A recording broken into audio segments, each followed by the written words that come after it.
Welcome to the Mike Litton Experience podcast. Mike has over 31 years experience in real estate, finance, and investing. He's passionate about being a father, a teacher, a realtor, an investor, and a leader.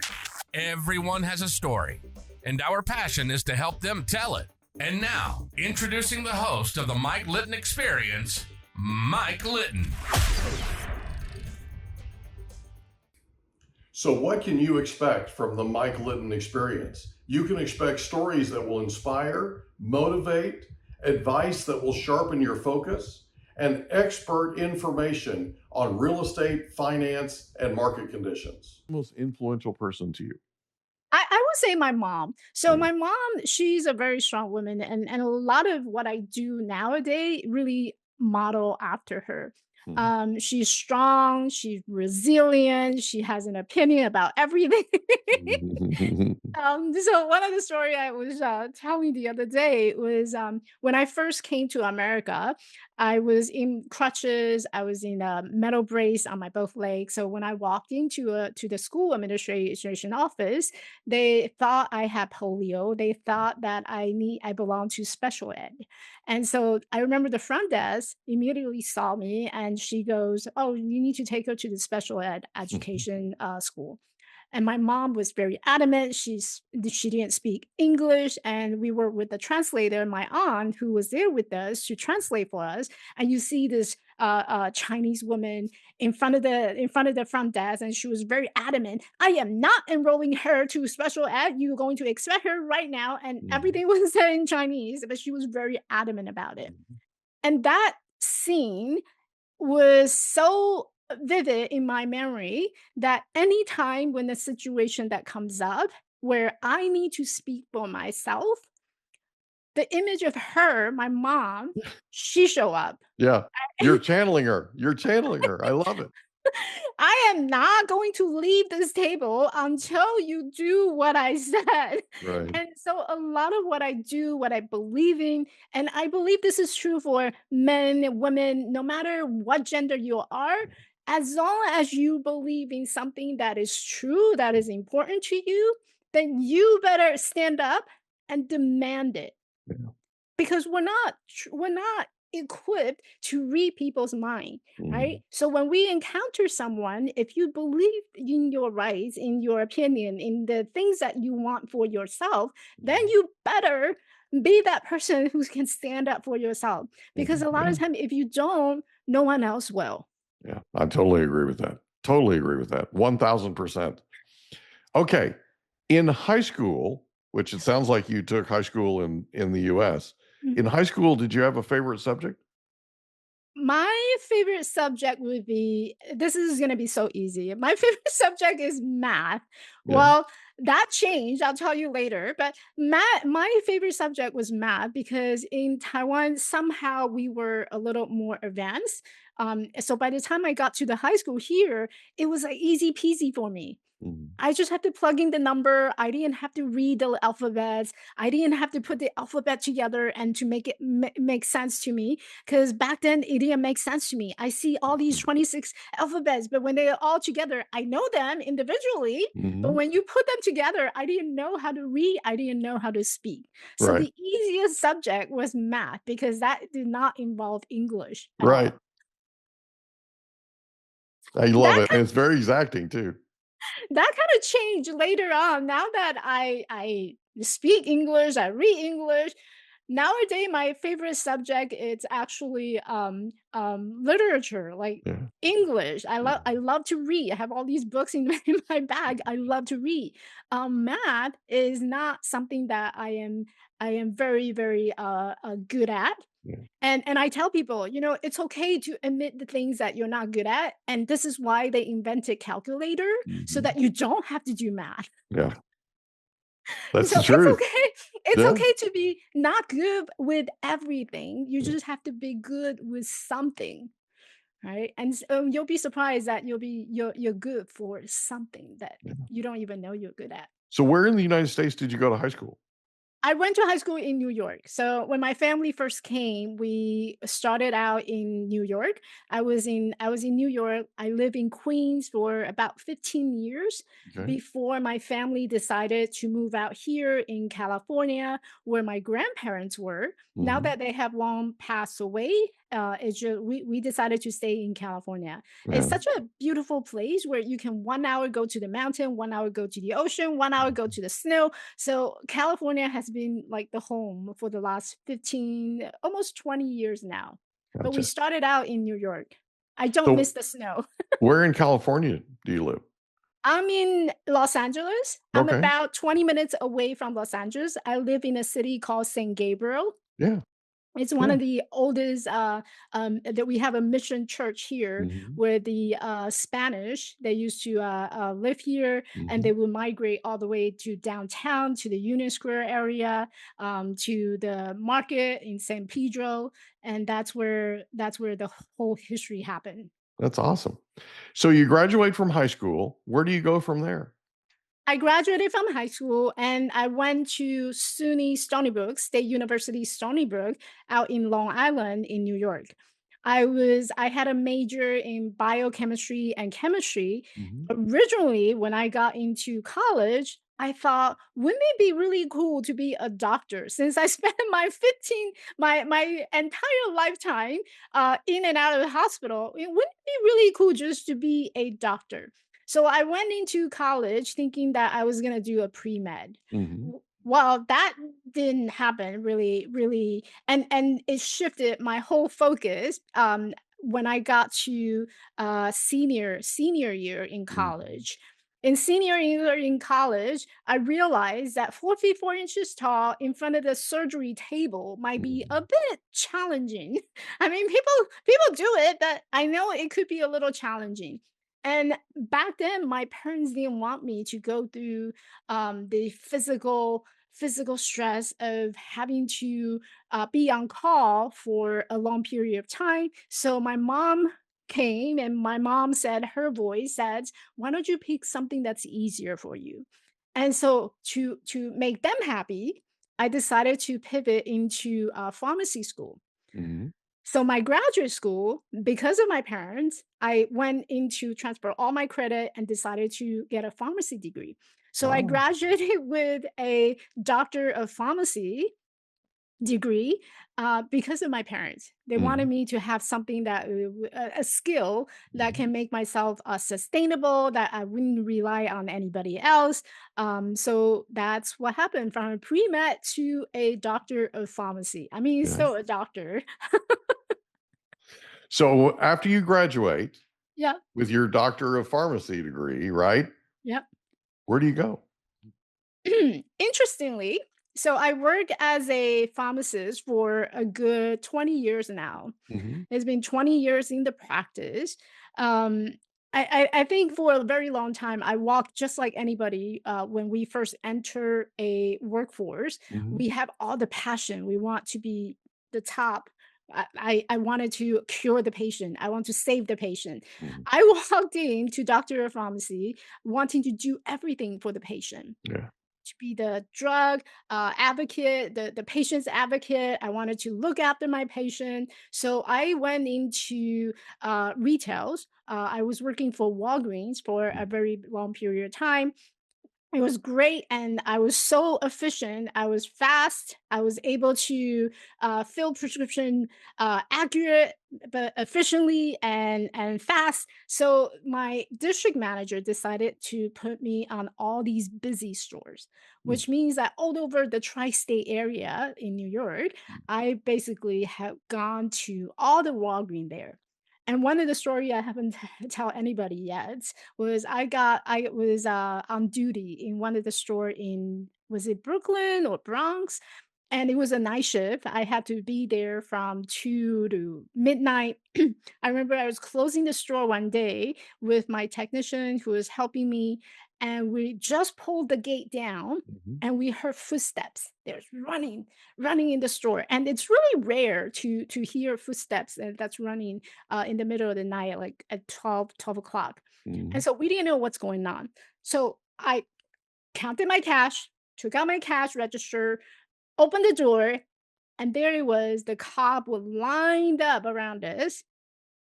And I was in a total shock. I didn't know what to do, what's Mhm. going on. So apparently that very same night, someone had came into the store and robbed the store. And they locked all the managers into the basement, Mm. except the people in the pharmacy because we had our gate closed down. Okay. It was a very interesting experience, but what that experience taught me was pharmacy was not my thing. Yeah. Pharmacy was not my passion. I was there on site, but I realized that there's so much risk that this is not something that I'm passionate about. This Mhm. is not something that I want to do for the rest of my life. Right. And so from that point, was connecting to a friend who got me to a hospital setting. So I started to work in a hospital rather than a retail. And that shifted my whole entire journey as a pharmacist, working from retail to hospital. Okay. So you took over basically a hospital pharmacy. Mhm. What was the difference between the retail and the hospital pharmacy? I think the communication with who you communicate with in a Mhm. retail setting, you're communicating a lot more with with a customer Right. who The end come into user. your Yeah. store, right? The end user versus a hospital setting, you're communicating more with the professionals, right? The doctors and nurses, other healthcare providers. So the language that you use would be very different. Yeah. Right? And so what that experience taught me was how to articulate based on the audience I'm speaking with. Mhm.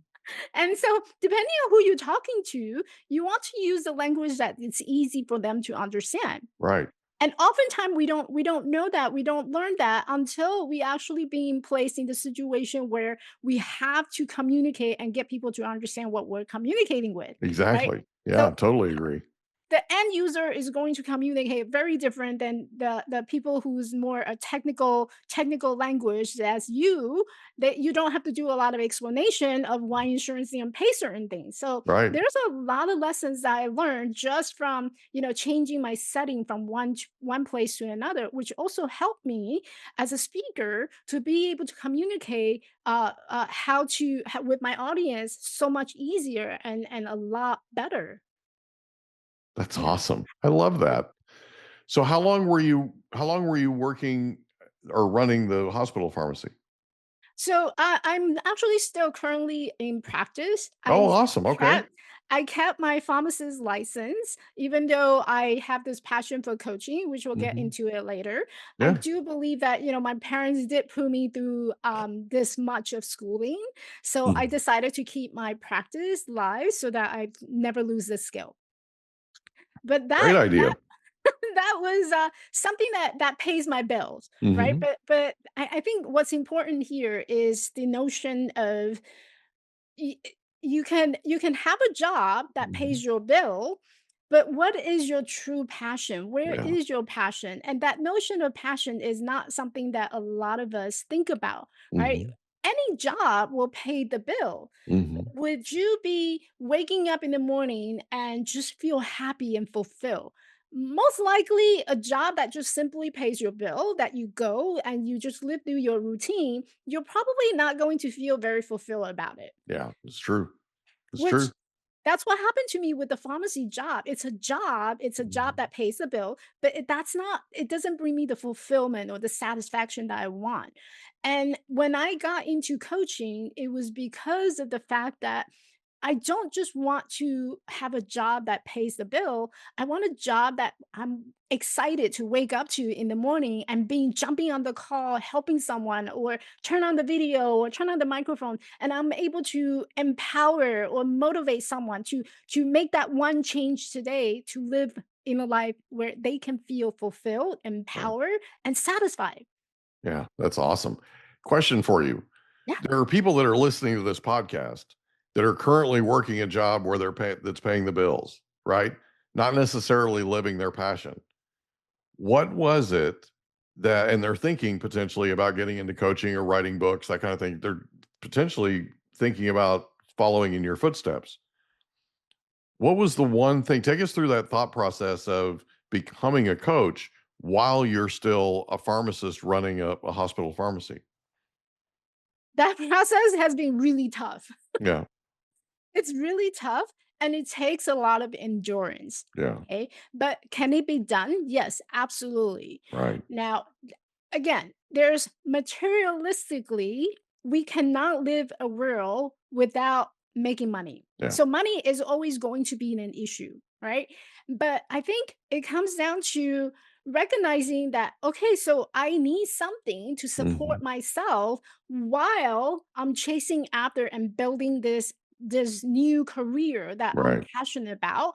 Then you want to create some type of safety net for yourself, Right. whether it's 6 months to a year of saving so that you can quit your job and focus on your passion, Mhm. or you might need to do both at the same time in order for you to continue this journey to pursue your passion. Right. Because I was going through this journey and I have multiple times thought about, well, maybe I'll just quit this job that pays the bill and just focus on my coaching because time is money, right? So the Mhm. sooner I can build this business, it's probably going to do me better. Right. But but then the problem with that is as soon as you quit your job, as soon as you do that, your client doesn't come around just like overnight, right? Mhm. Not most of us, we don't have the followers, we don't have that background where you can just quit your job and tomorrow your client's going to show up at your door. It Right. doesn't happen that way, right? Right. But that's what we want. It doesn't happen that way. It's a Right. continuous relationship that you build. Mhm. So in order for your passion doesn't fade away or die, Mhm. you don't want the financial stress to become an issue, to become the reason why you are not pursuing your passion. Gotcha. And so my whole thought process is that in order for me to build this passion business, the passion work that I'm so happy to wake up and die for every single day, Yeah. I would need a security net, a safety net Mhm. that allow me to do so.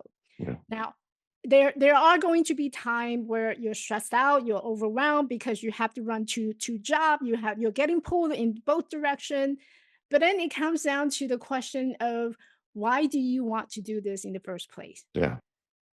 Right. And I think that why, if your why is strong enough, Mhm.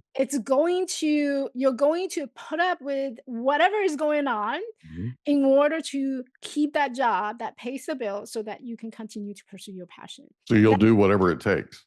that vision of why needs to be so strong that there is no second guessing, there is no doubt. Gotcha. So you decide to get into coaching. Yeah. What was the number one thing that you learned building your coaching business? What was the most important lesson that you learned?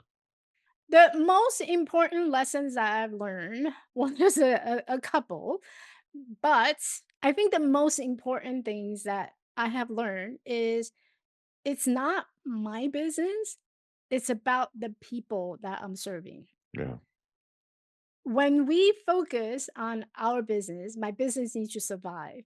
Then we have this big ego of this is what I want to do in my business, and in order for me to get the business, I want to whatever it takes. I need to just have that numbers, right? Right. So it's very easy to fall into the trap of seeing this business as a transaction business rather than a relationship business. Yeah. And this is true for a lot of service based and even the product based business.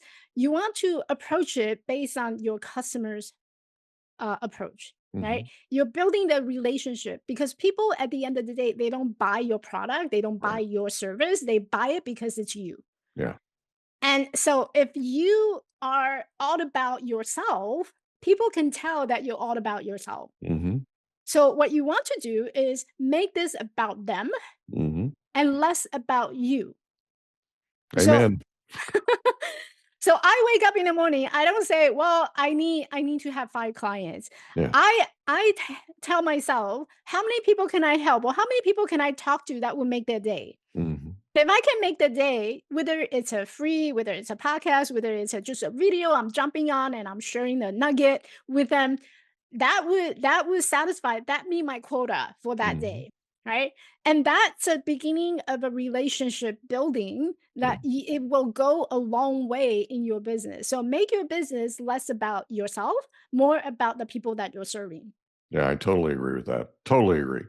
So at some point, you're now coaching. At some point, you decide to write a book. Talk about that process.